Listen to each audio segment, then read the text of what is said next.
بسم اللہ الرحمن الرحیم۔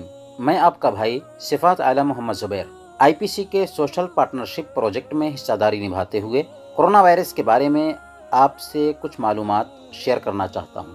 کرونا وائرس کیا ہے؟ کرونا وائرس بہت تیزی سے پھیلنے والی ایک وبائی بیماری ہے جو عام سردی اور زکام سے لے کر نہایت سخت اور خطرناک بیماریوں جیسے مڈل ایسٹ ریسپریلی سنڈروم اور سارس کا سبب بنتی ہے۔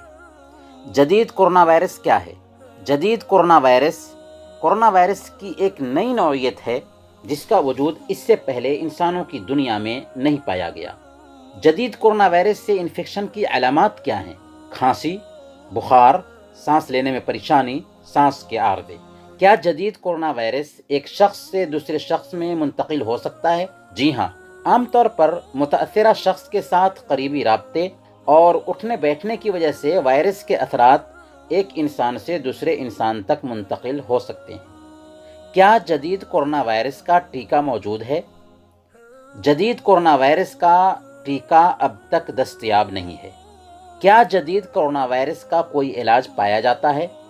جدید کرونا وائرس کا تحدید کے ساتھ کوئی علاج نہیں پایا جاتا، البتہ اس سے متعلقہ بہت سارے عوارض کا علاج کیا جاتا ہے اور یہ علاج اصل میں مریض کی طبی حالت پر ڈیپینڈ کرتا ہے۔ جدید کرونا وائرس سے بچاؤ کیسے ممکن ہے؟ ہاتھ کو پانی اور صابن سے اچھی طرح سے 20 سیکنڈ تک دھوئیں۔ ہاتھ کو دھونے سے پہلے ناک، کان اور منہ کو چھونے سے پرہیز کریں۔ جس کسی کے بارے میں شبہ ہو کہ اسے سانس کا عارضہ لاحق ہے، اس کے ساتھ اٹھنے بیٹھنے سے پرہیز کریں۔ حفاظتی ماسک پہننے کا اہتمام کریں۔ جانوروں کو نہ چھوئیں، چاہے جانور گھریلو ہوں چاہے چراگاہ کے ہوں۔ بھیڑ سے دور رہیں، بھیڑ میں جانے، بھیڑ اکٹھا کرنے اور بھیڑ میں بیٹھنے سے بچیں۔ کرونا وائرس سے بچاؤ کے لیے کچھ اہم دعائیں بھی سن لیں۔ سب سے پہلے اللہ سے مدد طلب کریں، اس کی ذات پر مکمل اعتماد رکھیں۔ وہ جو چاہتا ہے وہی ہوتا ہے، اور جب ہم بیمار پڑتے ہیں تو وہی ہمیں شفا دیتا ہے۔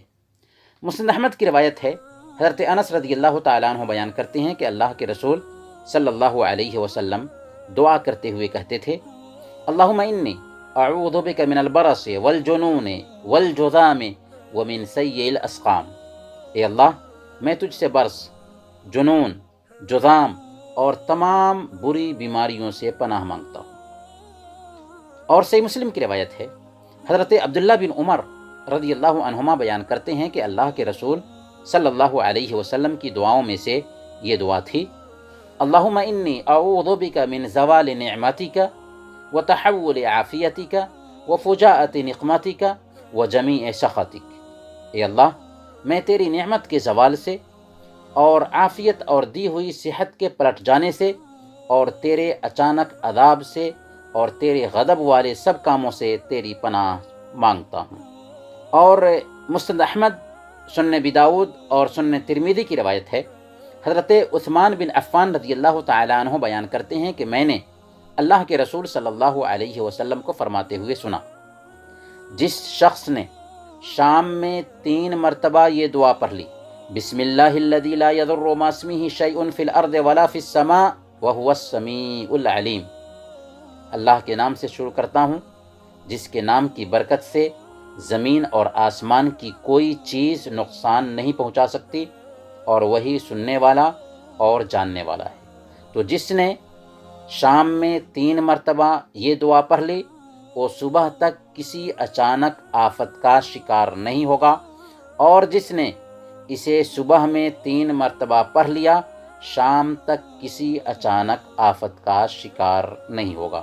وصلی اللہ علی نبینا محمد وعلی آلہ وصحبہ اجمعین۔